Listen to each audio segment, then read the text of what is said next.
మీ business ఏదైనా మీ ఊర్లో promotion చేయాలంటే అది సుమన్ టీవీతోనే సాధ్యం. ఇప్పుడే సంప్రదించండి.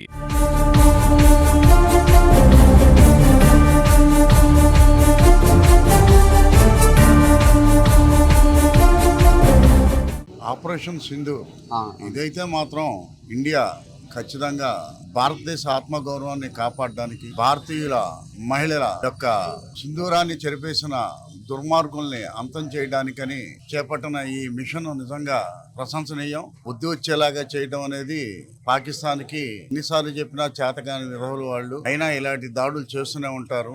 సంబంధం లేదు అని చెప్పనన్న పాకిస్తాను చనిపోయిన ఉగ్రవాదుల యొక్క అంత్యక్రియల్లో ఆర్మీ పాల్గొనడం అనేది ఈ దాడుల వెనకాల, పహల్గామ్ దాడుల వెనకాల పాకిస్తాన్ యొక్క ప్రేరేపిత చర్య ఉందని, పాకిస్తానే డైరెక్ట్ గా చేస్తుందని కూడా స్పష్టంగా అర్థమవుతుంది. ఈ మౌలానా మసూద్ గారు కుటుంబం మొత్తం చనిపోయినా కూడాను వాడొక్కడు బతికిపోయాడు. అంటే వాడు తను మాత్రమే బతికితే చాలు అనుకునే రకం. కుటుంబాన్ని వదిలేసి, గాలికి వదిలేసి వాడొక్కడు మాత్రం బతికిపోయాడు. వాడికి కూడా ఏదో ఒక రోజున మూడుతుంది. మసూద్ను కూడాను మనం హతమార్చే రోజు దగ్గరలోనే ఉంది. విశేషం ఏంటంటే ఈ యొక్క ఆపరేషన్ కి మన మహిళల యొక్క పసుపు కుంకాలు చెరిపేసిన ఈ దుర్మార్గులను చంపడానికి మన ప్రభుత్వం 2 మహిళా ఆఫీసర్లని నియమించడం జరిగింది. ఆ 2 మహిళా ఆఫీసర్లు ఒకరు సోఫియా కురేష్ మరియు వ్యోమికా సింగ్. మరి 2 మహిళలు ధీరోదాత్తంగా ఈ దాడులు నిర్వహించి ఈ 9 ప్లేసుల్లో సుమారు 100 మంది పైగా చనిపోయారని చెప్పిన వార్తలు వస్తున్నాయి.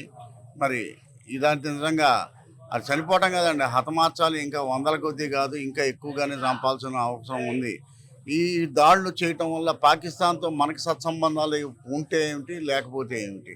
అసలు మనం పాకిస్తాన్ని మనం ప్రత్యేకించి గౌరవించాల్సిన సందర్భాలు ఏవీ లేవు. ఎక్కడా ఎప్పుడూ కూడాను వాళ్ళు ఆ దేశం నుంచి, మన దేశం నుంచి విడిపోయిన కాడి నుంచి కూడాను ఏ రోజు కూడాను పాకిస్తాను పక్కన సోదర భావంతో మెలిగిన దేశంగా ఏ రోజు లేదు. మనకి సత్సంబంధాలు దాంతో అక్కర్లేదు. నా ఉద్దేశం ఎటువంటి పరిస్థితుల్లో కూడాను పాకిస్తాన్ ప్రజల్ని మనం ప్రోత్సహించాల్సిన అవసరం లేదు.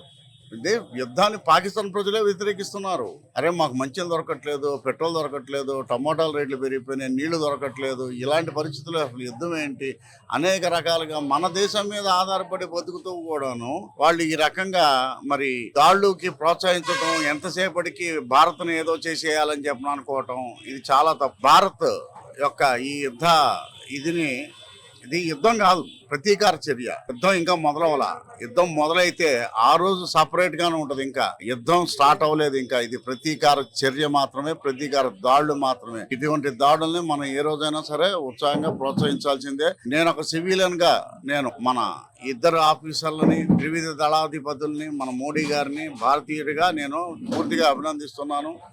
ఈ విషయంలో మాత్రం ఎటువంటి అనుమానం లేదు. ప్రతి భారతీయుడు కూడాను కులం మతం చూడకుండా భారతదేశంలో నివసించే ప్రతి ఒక్క వ్యక్తి కూడాను ఈ విషయాన్ని సమర్థించాలి. భారత ప్రధానికి అండగా ఉండాలి. భారత సైన్యానికి మనోధైర్యాన్ని ఇస్తూ మనమంతా కూడాను సపోర్ట్ చేయాల్సిన అవసరం ఉంది. I support operation Sindhu. నా ఉద్దేశం ఇంకా మనం చేయాల్సింది చాలా ఉంది. ఇప్పుడు చేసింది గోరంతే గానీ ఆపరేషన్ సింధూర్ అనే పేరిట మనం చేపట్టిన, మోడీ గారు చేపట్టిన ఈ కార్యక్రమం పూర్తిగా విజయవంతమైంది. ఇది ఒక ప్రతీకార దాడి, అంతేగాని యుద్ధం కాదు. మన మీద అటాక్ చేసిన ఉగ్రవాదుల్ని, అలా ఉగ్రవాద మూకల్ని అంతం చేయటం అనేది ప్రతీకార దాడి. అందులో కూడా మహిళలు 2 పాల్గొనటం చాలా హర్షించదగ్గ విషయం. మహిళలు కోల్పోయిన సింధూరం అంటే కుంకుమని ఆదర్శంగా తీసుకొని ఆపరేషన్ సింధూర్ అనే పెట్టి మంచి పని చేశారు. ఇప్పుడు సహజంగా మన ఇళ్లలో చనిపోతే 14వ రోజు కల్లా కార్యక్రమాలు చేస్తారు. ఇప్పుడు జరిగింది కూడా కరెక్ట్ గా జరిగి 14వ రోజు అయిపోయింది. ఈ 14వ రోజు మనం వాళ్ళ మీద ప్రతీకార దాడి చేశాం. ఈ దాడి నేనైతే హర్షిస్తున్నాను.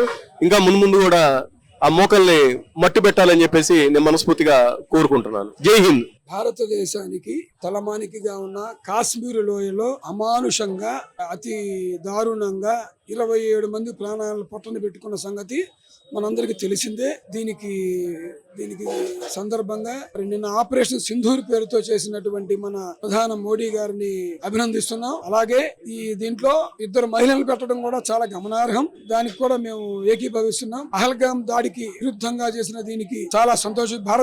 యావత్ భారతదేశం కూడా చాలా సంతోషిస్తుంది. ఇదే కాకుండా ఎలాంటి ఉగ్రవాదులనైనా అంతమొందించాలని మేము పేర్కొంటున్నాం.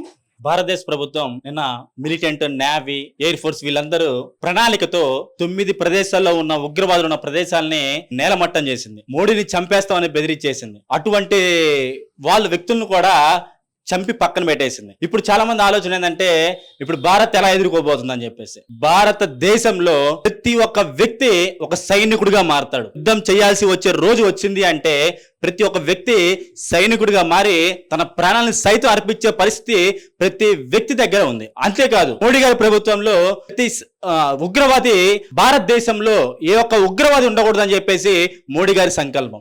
ఈ సంకల్పంతోనే ప్రతి ఒక్కరు నడుస్తున్నారు. నిన్న జరిగిన ఆపరేషన్ సింధూర్ లో పాకిస్తాన్ గుండెల్లో భయం కమ్ముకుని ఉంది. వాళ్ళు అనుకున్నారు భారతదేశం ఎప్పుడు గాంధీ తాతలాగా గాంధీ చెప్పినట్టు మార్గంలో వెళ్తదే అనుకుంటున్నారు. గాంధీ చెప్పే మార్గాలు కొంతకాలం, ఇప్పుడు వచ్చింది సుభాష్ చంద్రబోస్ చెప్పే కాలం. ఏదైనా దాడికి ప్రతి దాడి చాలా బలంగా ఉంటుంది. ఆ బలం అనేది కొన్ని రోజులు వెయిట్ చేయొచ్చు, కానీ ఆ దాడి మాత్రం ఎలా ఉంటుందంటే పాకిస్తాన్ లో ఉగ్రవాదులు ఉంటారు అనే రోజులు వచ్చేసరికి తీసుకొస్తుంది భారతదేశ ప్రభుత్వం, మోడీ నాయకత్వం. ఈ యుద్ధం వల్ల ప్రతి యుద్ధానికి, రష్యా, యుక్రెయిన్, కొన్ని యుద్ధాలకి, ప్రతి యుద్ధానికి ఆ దేశ ఆర్థిక పరిస్థితులు చిన్నామనం అయిపోతాయి. అది కామన్. ఇప్పుడు భారతదేశానికి పాకిస్తాన్కి రాబోయే కాలంలో చాలా పెద్ద యుద్ధం జరగవచ్చు. యుద్ధంలో చాలా ఇబ్బందులు పడవచ్చు. ఆర్థిక వ్యవస్థ చిన్నభిన్నం అవ్వచ్చు. మన దేశానికి ఎన్నో కంట్రీస్ సపోర్ట్ ఇవ్వబోతున్నాయి కూడా. పాకిస్తాన్కి ఉన్న దేశాలు కూడా విరమించుకొని సైనికులు జాయిన్ అవ్వడానికి కూడా పిలిచినా రాని పరిస్థితికి వచ్చింది. కానీ భారతదేశంలో అలా కాదు. వద్దు అన్నా కానీ ఇంకా సైనికులు మేము సైతం సిద్ధం అని చెప్పేసి వస్తున్నారు. ఇంకొంచెం ఆర్థిక పరిస్థితుల్లో భారతదేశంలో ఎంత ఇబ్బంది పడ్డా కానీ పాపులేషన్ ఎక్కువ ఉంది కాబట్టి భారతదేశానికి ఈ రోజు ఆర్థిక వ్యవస్థ తగ్గినా కానీ మళ్ళీ 2-3 సంవత్సరాల్లో మళ్ళీ ఆర్థిక వ్యవస్థ చాలా బలంగా తయారు చేయడానికి చాలా మంచి నాయకత్వాలు ఉన్నాయి. ఈ నాయకత్వంలో ప్రతి ఒక్కరు డెవలప్ అవుతారు.